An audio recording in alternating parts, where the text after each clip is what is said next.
Recel qershie pa sheqer të bardhë. Ja si të përdorni frutat e stinës edhe në mënyra të tjera.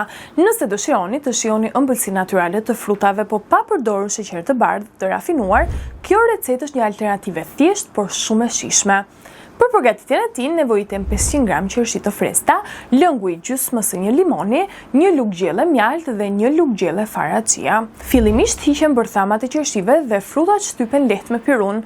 Më pas vendosen në tenxhere dhe lihen të ziejnë në lëngun e tyre derisa të zbuten dhe të fillojnë të trashen natyrshëm. Shtohet lëngu i limonit dhe përzierja vazhdon të gatuhet edhe për pak minuta. Pasi të hiqet nga zjarri, shtohet mjalti dhe përzihet mirë. Në fund duhet të shtoni fara chia, të cilat ndihmojnë në trashjen e recelit dhe japin atij një teksturë të këndshme. Qershit kanë veti antioksidante që ndihmojnë në mbrojtjen e qelizave nga stresi oksidativ. Limoni jep freski recelit dhe ndihmon në ruajtjen e ngjyrës së frutit, ndërsa fara chia shtojnë fibra që kontribuojnë në një ndjesi të mirë ngopjeje.